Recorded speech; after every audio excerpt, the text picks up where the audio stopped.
कृष्णा। जय श्री राम, जय श्री राधे राधे, जय श्री महाकाल।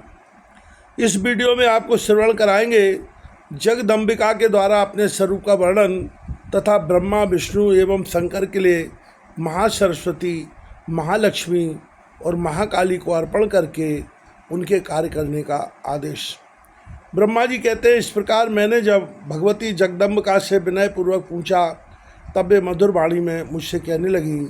देवी ने कहा, मैं और ब्रह्म एक ही हैं। मुझ में और इन ब्रह्म में कभी किंचन मात्र भी भेद नहीं है। जो वे हैं वही मैं हूँ और जो मैं हूँ वही वे हैं। भक्ति के भ्रम से भेद प्रतीत हो रहा है। हम लोगों के सूक्ष्म भेदों को जो जानता है वही बुद्धिमान पुरुष है। उसके संसार सागर से मुक्त होने में कुछ भी संदेह नहीं है। ब्रह्म एक ही है। केवल संसार रचना के समय वह द्वैत रूप को प्राप्त होता है। फिर द्वैत की भावना होने लगती है। जिस प्रकार दीपक एक ही है किंतु छोटे बड़े आदि उपाधि भेद से अनेक प्रकार का वास्ता है तथा एक ही मुख की छाया दर्पण के भेद से तरह तरह की प्रतीत होने लगती है, वैसे ही मैं और ब्रह्म एक है। तब भी माया रूपी कार्य कारण के उपाधि भेद से हमारा प्रतिबिंब अलग अलग झलक रहा है। ब्रह्मा जी दजगत का निर्माण करने के लिए सृष्टि काल में भेद दिखता ही है। जब हम दो रूप धारण करके कार्य करने में उद्यत हो जाते हैं तब दृश्य और अदृश्य में इस भेद का प्रतीत होना सर्वथा युक्त ही मानना चाहिए। संसार के अभाव में न स्त्री है, न पुरुष हूँ और न नपुंसक ही। फिर सृष्टि आरंभ हो जाने पर इस भेद की कल्पना हो जाती है। बुद्धि, श्री, धृति, कीर्ति, स्मृति, श्रद्धा, मेधा, दया, लज्जा, क्षुधा, तृष्णा, क्षमा, कांति, शांति, पिपासा, निद्रा, तंद्रा, जरा, अजरा, विद्या, अविद्या, स्पृहा, वांछा, शक्ति, अशक्ति, बसा, मज्जा, त्वचा, दृष्टि, सत्यासत्य, वाणी, परा, मध्या एवं पश्यंती आदि वाणी के अन्य भेद तथा जो अनेक प्रकार की नाड़ियाँ हैं, ये सब मेरे ही रूप हैं। संसार में मेरे सिवा कोई पदार्थ ही नहीं है। ब्रह्मा जी, सब कुछ मेरा ही रूप है, अर्थात सब मैं ही हूँ। यूँ निश्चित धारणा बना लेनी चाहिए। ब्रह्मा जी, इस सारे संसार में मैं ही व्यापक रूप से विराजमान हूँ। संपूर्ण देवताओं में विभिन्न नामों से मैं विख्यात हूँ। यह बिल्कुल निश्चित बात है। मैं शक्ति रूप धारण करके पराक्रम करती हूँ। गौरी, ब्राह्मी, रौद्री, बाराही, वैष्णवी, शिवा, वारुणी, कौबेरी, नारसिंगी और बाशवी सभी मेरे रूप हैं। विभिन्न कार्यों के उपस्थित होने पर मैं उन देवियों के भीतर अपनी शक्ति स्थापित करके मैं सारी व्यवस्था करती हूँ। हाँ, उस देवी को निमित्त बना लेना मेरा स्वभाव है। जल में शीतलता, अग्नि में उष्णता, सूर्य में प्रकाश एवं चंद्रमा में शीतलता का विस्तार करने की योग्यता जिस प्रकार बनी रहे वैसी व्यवस्था करके मैं उनके भीतर प्रविष्ट होती हूँ। ब्रह्मा जी, मैं तुमसे निश्चित कहती हूँ, यदि मैं शक्ति हट जाऊँ तो संसार में एक भी प्राणी हिलडुल न सके। मुझ शक्ति के अलग हो जाने पर शंकर दैत्यों को मारने में सदा असमर्थ हैं। जब मैं मनुष्यों के शरीर से दूर चली जाती हूँ तब प्राणी उसे अत्यंत दुर्बल कहता है। उस नीच मानव के विषय में कोई भी ऐसा नहीं कहते कि यह रुद्रहीन अथवा विष्णुहीन है। कोई भूमि पर पड़ा हो, अपने को संभालने में अयोग्य हो, डर गया हो, हृदय में चिंता की लहर उठती हो अथवा शत्रु के चंगुल में फंस गया हो तो उसे शक्तिहीन ही कहा जाता है। जगत में उसके विषय में कोई नहीं कहता कि यह रुद्रहीन है। इसलिए मुझ शक्ति को ही एकमात्र कारण समझो। जैसे तुम भी तो सृष्टि कार्य के अभिलाषी हो, तो जब मैं साथ देती हूँ तभी तुम अखिल जगत की रचना करते हो। वैसे ही विष्णु, शंकर, इंद्र, अग्नि, चंद्रमा, सूर्य, यम, त्वष्टा, वरुण और पवन सभी मुझ शक्ति के सहयोग से ही कार्य में सफलता पाते हैं। पृथ्वी तभी स्थिर रहकर प्राणी जगत को धारण कर सकती है जब मैं शक्ति उसे साथ दिए रहती हूँ। मैं हट जाऊँ तो एक परमाणु तक को धारण करने में वह असमर्थ है। वैसे ही शेषनाग, कच्छप एवं सारे दिग्गज भी मेरे सहयोग से ही अपने कार्य संपादन कर सकते हैं, ऐसा वेद व्यास जी भगवान श्री मद्देवी भागवत महापुराण में वर्णन कर रहे हैं। वही वर्णन हम आपको श्रवण करा रहे हैं। संपूर्ण जल पी जाना, अग्नि की सत्ता नष्ट कर देना तथा पवन की गति रोकना मेरी इच्छा पर निर्भर है। अभी अभी मैं जो चाहूँ सो कर सकती हूँ। ब्रह्मा जी मुझ शक्ति के प्रयाण कर जाने पर समस्त प्राणी निष्प्राण है। कभी किसी प्रकार भी वे जीवित हैं, यह संदेह ही नहीं करना चाहिए। जिस प्रकार मिट्टी के लौंदे और कपाल में घड़े का प्राग भाव और प्रध्वंसा भाव स्पष्ट है, वैसे ही प्राणियों में समझ लेना चाहिए आज पृथ्वी नहीं है। विचार करने पर ज्ञात होता है कि इसके परमाणु तक नष्ट हो गए हैं, परंतु क्षणिक होने पर भी महतत्व का कभी अभाव नहीं होता। वह नित्य होने पर भी अनित्य सा रहता है, क्योंकि वह कर्ता के अधीन रहता है। वह महतत्व 7 वेदों से विवक्षित है। ब्रह्मा जी तुम्हें वह महतत्व देती हूँ, स्वीकार करो। उसी से अहंकार उत्पन्न होता है। इसके बाद जिस प्रकार पहले सृष्टि की थी, वैसे ही संपूर्ण प्राणियों की रचना का कार्य आरंभ करो। जाओ, अब अपने घर द्वार का निर्माण करके वहीं रहो और अपने अपने कर्तव्य का पालन करो। ब्रह्मा जी, इस शक्ति को तुम अपनी स्त्री बनाओ। यह अनुपमा सुंदरी है, इसका मुख सदा मुस्कान से भरा रहता है। महासरस्वती नाम से विख्यात इस श्रेष्ठ देवी में सभी रजोगुण विद्यमान हैं। इसका दिव्य शरीर स्वच्छ वस्त्रों से सुशोभित है। अलौकिक आभूषण इसकी छवि बढ़ा रहे हैं। यह उत्तम सिंहासन पर बैठी हुई है। क्रीड़ा करने के लिए तुम्हारी यह सहचरी है। यह सुंदरी अब सदा तुम्हारी स्त्री होकर रहेगी।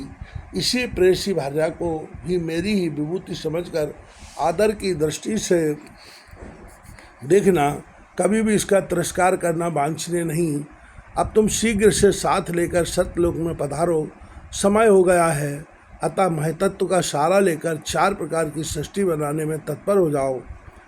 उस महतत्व में कोई और जीव के साथ शरीर विद्यमान है। पूर्व कल्प की भांति पुनः सृष्टि कर लो, परंतु ध्यान रखना, काल, कर्म, स्वभाव और गुण आदि कारणों के अनुसार ही सारी चराचर सृष्टि रचनी है। विष्णु तुमसे सदा आदर और सत्कार पाने के अधिकारी हैं, क्योंकि सत्गुण की प्रधानता होने के कारण वे सदा सब तरह से श्रेष्ठ माने जाते हैं। जिस जिस समय तुम लोगों के सामने कोई कठिन कार्य उपस्थित होगा, तब तक ये विष्णु धराधाम पर प्रकट हो जाएंगे। कहीं पशु योनि में और कहीं मानव योनि में इनका अवतार होगा। प्रकट होकर दानवों का संहार करना इनका स्वाभाविक गुण है। ये महाबली महादेव भी तुम्हारी सहायता में रहेंगे। अब तुम देवताओं की रचना करके आनंद पूर्वक विहार करो। ब्राह्मण, क्षत्रिय और वैश्य अत्यंत सावधानी के साथ अनेक यज्ञों से सभी देवताओं की उपासना करेंगे। यज्ञ में प्रचुर दक्षिणाएं बांटी जाएंगी। उन संपूर्ण यज्ञों में वे मेरा उच्चारण करें, किंतु निश्चय है कि उस हवि से तुम सभी देवता तृप्त और संतुष्ट हो जाओगे। ये शंकर भी सब तरह से तुम्हारे सम्मान के पात्र हैं। सभी यज्ञों में यत्न पूर्वक इनकी भी पूजा होनी चाहिए। पुनः जब देवताओं पर दैत्यों द्वारा भय उपस्थित होगा, तब मेरी शक्तियाँ सुंदर रूप धारण करके आवेंगी और दैत्य उनके ग्रास बन जाएंगे। बाराही, वैष्णवी, गौरी, नारसिंही और शिवा तथा इनके अतिरिक्त भी बहुत सी शक्तियाँ हैं। ब्रह्मा, अब तुम जगत का निर्माण आरंभ करो। बीज और ध्यान सहित यह 9 अक्षरों का नवार्ण मंत्र है। ब्रह्मा जी निरंतर इसे जपते हुए संपूर्ण कार्यों में संलग्न हो जाओ। महामते, तुम इस मंत्र को सभी मंत्रों से श्रेष्ठ समझना। समस्त कामनाओं की सिद्धि के लिए इसे सदा हृदय में धारण किए रहना। इस प्रकार मुझे आज्ञा देकर प्रसन्नता बदना भगवती जगदम्बा ने भगवान विष्णु से कहा। विष्णु, मन को मुग्ध करने वाली इस महालक्ष्मी को लेकर अब तुम भी पधारो। वह सदा तुम्हारे वक्ष स्थल में विराजमान रहेगी, इसमें किंचित मात्र भी संदेह नहीं है। यह कल्याणी संपूर्ण मनोरथ पूर्ण करने वाली शक्ति है। तुम्हें विनोद करने के लिए इसे मैंने दिया है। तुम कभी इसका तिरस्कार ना करके सदा सत्कार करते रहना। अब मैंने तुम्हें लक्ष्मी नारायण कहलाने की सुविधा दे दी है। देवताओं की जीविका स्थिर रखने के लिए मैंने सब प्रकार के यज्ञों का निर्माण कर दिया है। तुम तीनों प्रेम पूर्वक साथ रहकर भाग ग्रहण करना। तुम ब्रह्मा, शिव और ये देवता सभी मेरे प्रभाव से प्रकट हुए हो। अतः ये सबसे सम्मान पाने के अधिकारी एवं पूजा के पात्र होंगे, इसमें कोई संदेह नहीं।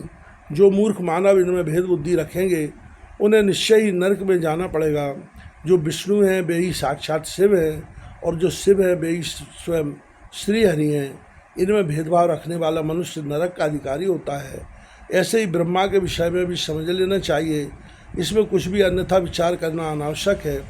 विष्णु गुणों में जो दूसरे भेद हैं वे तुम्हें बताती हूँ। आगे भगवती कहती है, श्रवण करिएगा। वेद व्यास जी महाराज श्रीमद् देवी भागवत महापुराण में वर्णन करते हैं। वे तुम्हें बताती हूँ, तुम एक महान पुरुष हो, तुम्हारे पास सत्वगुण की प्रधानता रहनी चाहिए। अन्य रजोगुण और तमोगुण तुम में गौड़ होकर रहेंगे। विभिन्न जगत में रजोगुणी होकर तुम इस लक्ष्मी के साथ सदा आनंद करना। रमाकांत पहला बागबीज एम, दूसरा बागबीज क्लीम और तीसरा बागबीज मायाबीज हीम, ये मेरे मंत्र हैं। तीसरा मंत्र जो तुम्हें बताया है उसके प्रभाव से श्रेष्ठ अर्थ सुलभ हो जाता है। विष्णु इस मंत्र का निरंतर जप करते हुए आनंद पूर्वक बहरो। जब मैं संपूर्ण चराचर विश्व को अपने में लीन कर लूँगी तब तुम लोग भी मुझ में प्रवेश कर जाओगे। भक्ति और मुक्ति देने वाले इस मंत्र को सदा स्मरण रखना चाहिए। कल्याण की इच्छा करने वाला पुरुष ओम इस प्रणव के साथ मंत्र जप करे। पुरुषोत्तम तुम वैकुंठ की रचना करके वहीं विराजमान रहो। मैं सदा स्थिर रहने वाली आद्या शक्ति हूँ। मेरा चिंतन करते हुए इच्छानुसार विहार करना।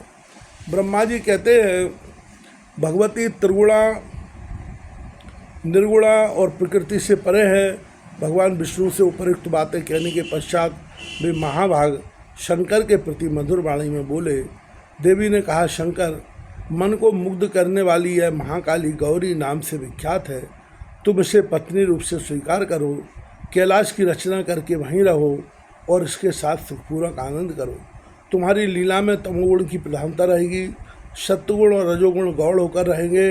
रजोगुणी और तमोगुणी बनकर असुरों का संहार करने के लिए लीला आरंभ कर दो। परम पुरुष का ध्यान आगे जो है वो भगवती श्री जगदम्बा कह रही हैं और वेद व्यास जी महाराज उसका वर्णन कर रहे हैं। वो कहती हैं, आगे ध्यान करने के लिए तुम तप कर चुके हो।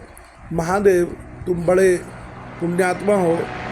परमात्मा शांत स्वरूप है, उनमें सत्वगुण प्रधान है। तुम्हें उनकी शरण लेनी चाहिए।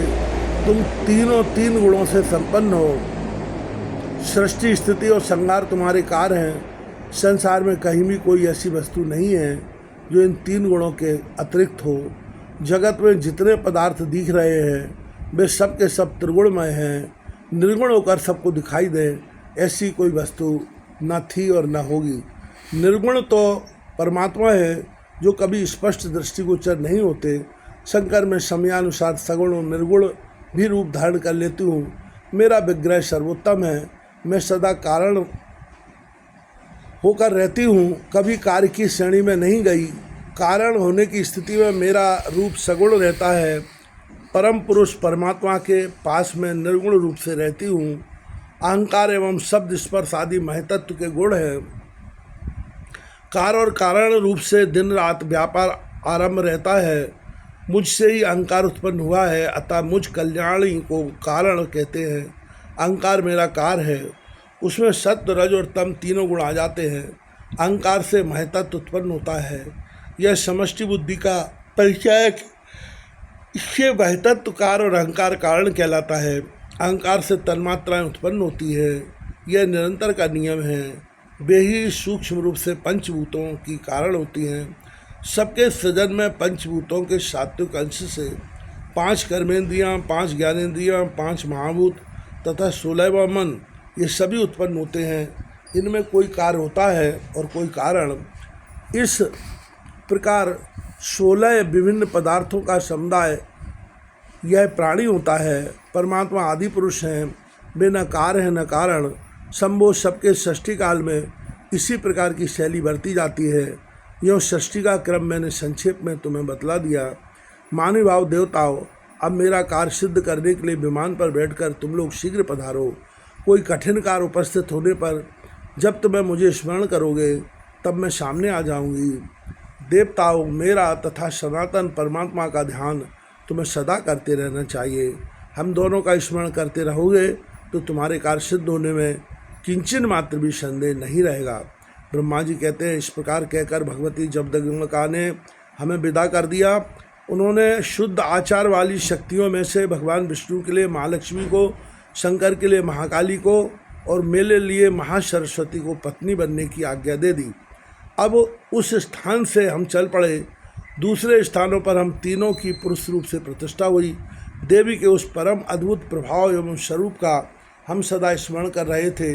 यात्रा काल में हमारे विमान चढ़ते ही वैद्वीप, वह देवी और सुधा सागर सब के सब अदृश्य हो गए। पुनः हमें विभिन्न विमान ही दिखने लगा, दूसरी कोई वस्तु दिखाई नहीं पड़ी। वह विमान बहुत विशाल था। उस पर बैठकर हम लोग कमल के पास पहुँचे, जहाँ केवल जल ही जल था और मधु एवं कैटिव नामक दुर्धर्ष दानव श्री हरि के हाथ से काल के ग्रास बन चुके थे।